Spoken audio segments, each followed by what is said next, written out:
For some people that don't know, if you don't mind, I had a chance to watch it yesterday. I know Charlie Kirk's in it, Dennis Prager's in it. I want to say almost everybody was in it I've had on the podcast before, but why don't you take a minute and share with everybody what was in 2000 Mules? Yeah, so 2000 Mules is a movie about election fraud, and it's not kind of what you expect, because right after the 2020 election, people raised all kinds of issues. They said, "Oh, isn't it strange that Trump won these bellwether counties and he still lost the election? Wasn't it strange that the counting in all the key states seemed to stop at the same time and Trump was winning the next morning? Whoa, it's all the opposite direction." Now, these are anomalies. An anomaly is something strange, but by itself it doesn't prove anything, because there could be a reasonable explanation.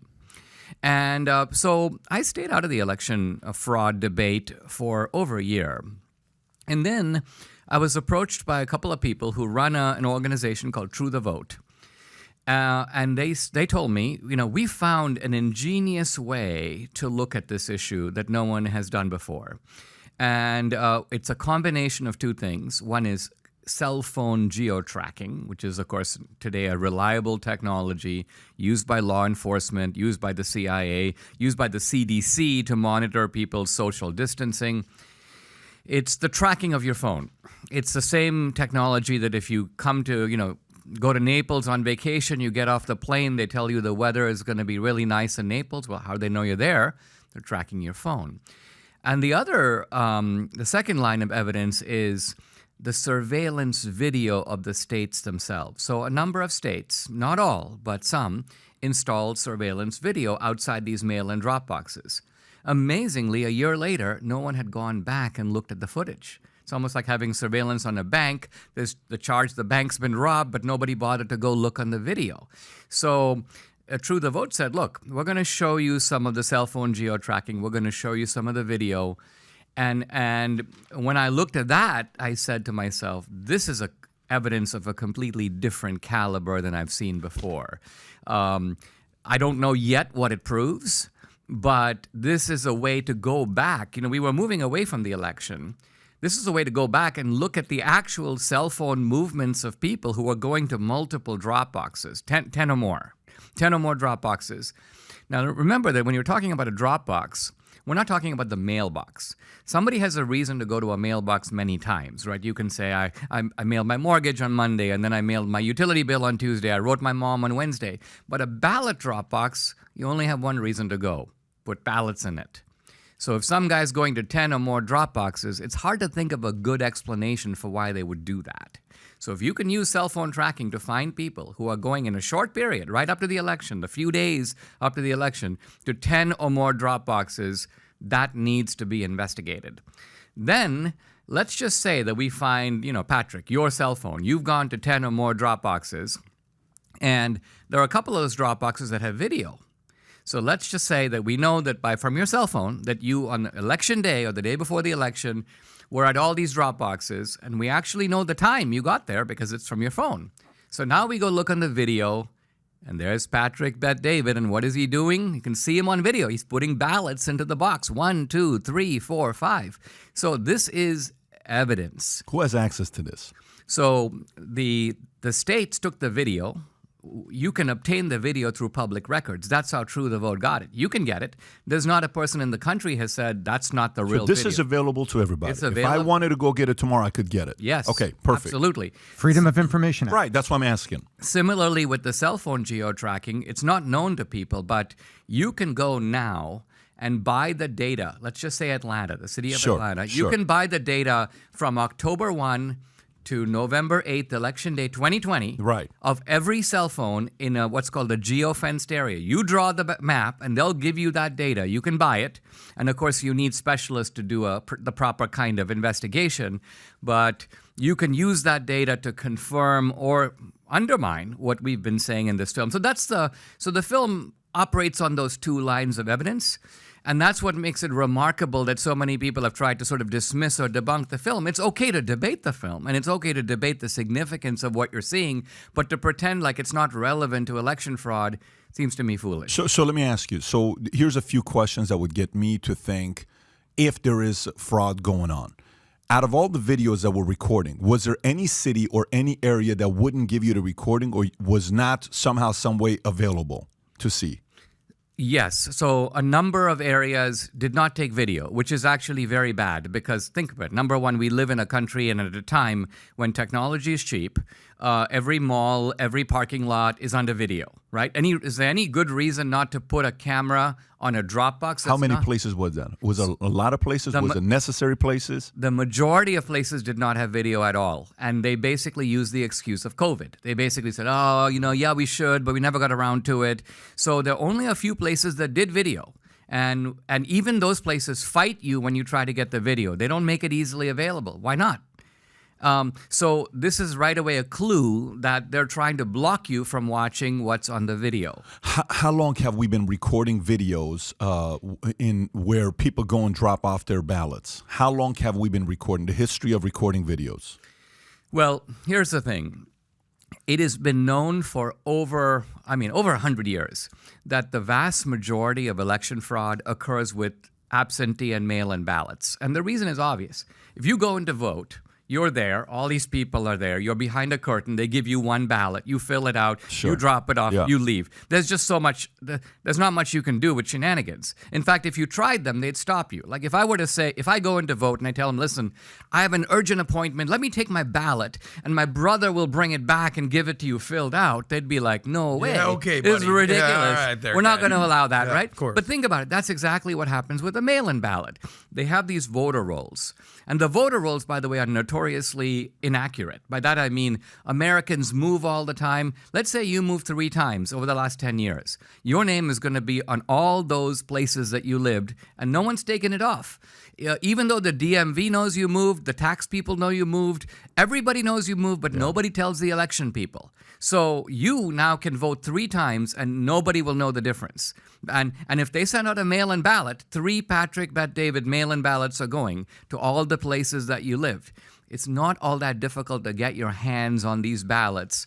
So what I'm getting at is there's the opportunity with mail-in ballots to have fraud. Now, what made 2020 different was that for the first time, the mail-in ballot, which used to be a tiny part of the election, became a huge part of the election. So it's almost like the opportunity for fraud multiplied greatly. So then if they did that, let's just say the claims of there was above and beyond voter fraud than usual. We always have voter fraud. It's not a new thing. It's something that's been going on since day one. And this happens in all elections. A big one just took place recently in a country that has a great soccer team.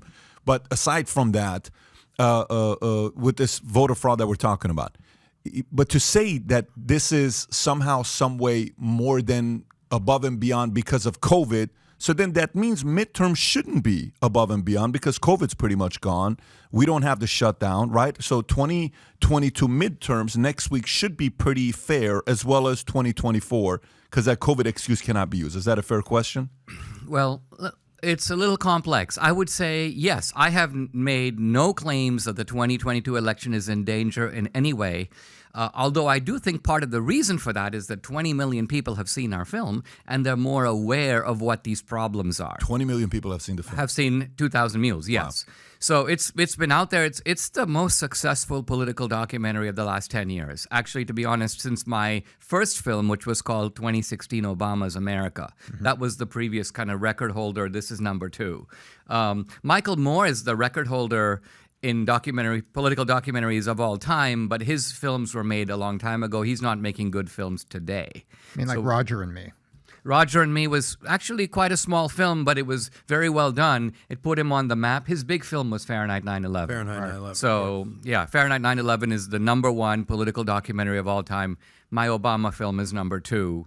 This is going to be a competitor for number 3. Do you and Michael Moore ever collaborate, debate, discuss anything? Do you guys have any relationship with each other? We don't. We've actually had a little bit of like social media skirmishing, but it would actually be really fun for us to do. Why wouldn't you guys have a conversation, debate? I don't know. Maybe you get someone that likes hosting debates and figure that out. I don't know. I'm just throwing that out there into the atmosphere. I would be open to it. Okay. I think it would do. I mean, we could even do a Vegas or if we did a public event, it would do well. I agree. It'd be really fun to do. I know a guy that might be interested in hosting something like that. So yeah.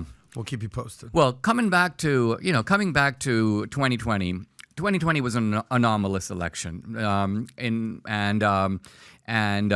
what I want to make a distinction between voter fraud and election fraud, and here's the distinction. If one guy says, I'm gonna vote 3 times, or I'm going to vote on behalf of my father. He died last year, but nobody knows it, so he's still on the rolls. I'm going to vote for him. That's not going to tip an election. Voter fraud is different than election fraud. So election fraud is organized. I'll give you an historical example. In 1864, we had a lot of mail-in ballots in this country for an obvious reason. All the soldiers were on the battlefield, so they couldn't show up to vote. So they used mail-in ballots. And sure enough, a bunch of Democrats in New York said, let's rig the election against Lincoln. New York at that time, New York City, was heavily Democratic. And so what they did is they intercepted these soldiers' ballots. They would steam them open, change the vote from Lincoln to McClellan, or they would vote the soldiers' ballots who didn't know they voted. So there was a mail-in ballot fraud scheme made possible by the peculiarity of the Civil War.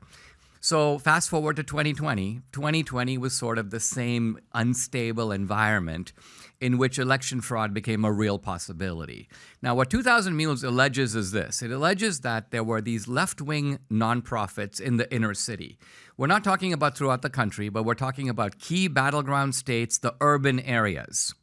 Now, these left-wing nonprofits got a huge infusion of liberal cash right before the election, which alone is kind of odd because nonprofit organizations are not supposed to be involved in partisan electioneering. They all have this tax status called 501c3. They're supposed to, they can generically say, guys, it's a civic duty to vote, but they can't say you got to vote for Biden or you got to vote for Trump. They can't do that.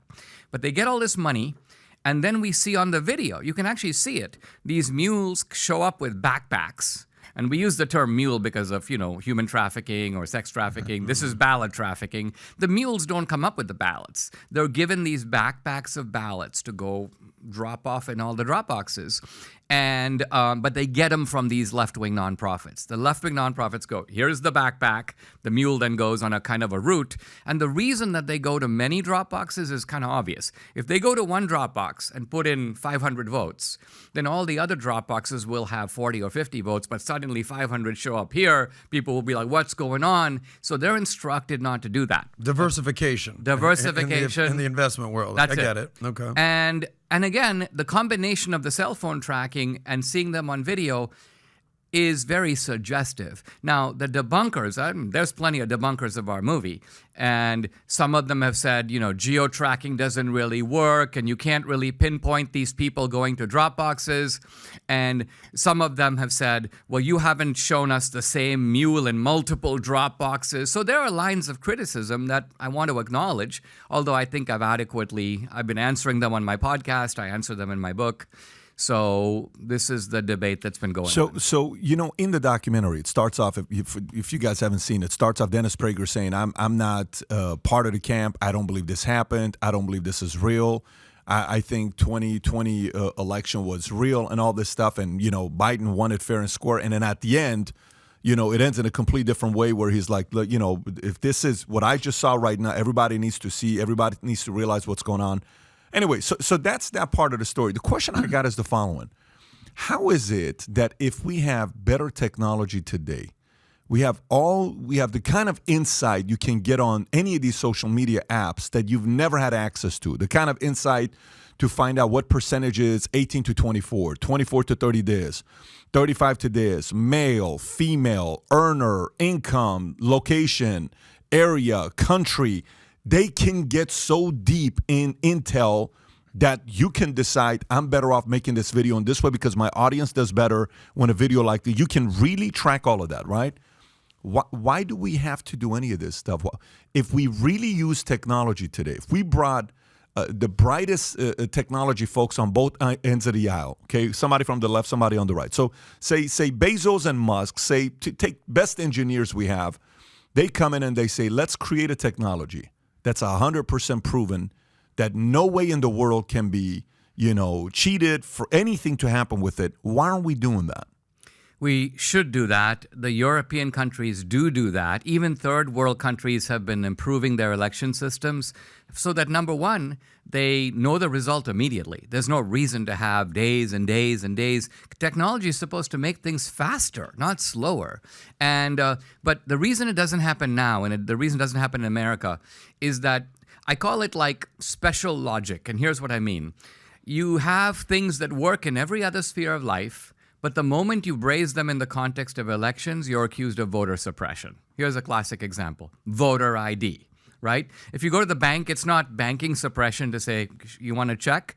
Cash your check, show me your ID. It's not airline suppression if you show up at the airport. You want to travel, show me your ID. It's normal. Everybody expects you to do it. You want to buy alcohol, and on it goes. But in the one area of elections, you show up with an ID. Oh, this is going to be really scary. Blacks and Hispanics aren't going to be able to vote because they don't know where to get an ID. Is ridiculous. Same thing with electronic surveillance. You have electronic surveillance everywhere, but you put it in a Dropbox, suddenly you'll hear, oh, you're going to scare people away. They're not going to want to vote because they're under observation. They're under observation everywhere when they go to the mall. So whenever you find an argument that only applies to this special case, geo-tracking the same. Nobody questions that geo-tracking works. In the January 6th, if you look at the charging documents, Mr. X was 20 feet outside the front door of the Capitol. Mr. Y was 30 feet inside the front door. The geo-tracking is assumed to be reliable. Yet suddenly, when we use it to track mules going to Dropboxes, oh, I don't know, Dinesh, this technology is very new. It doesn't really work. So this is a clue that somebody doesn't want the process really to be on the up and up. That makes sense. So if you like this clip and you want to watch another one, click right here. And if you want to watch the entire podcast, click right here.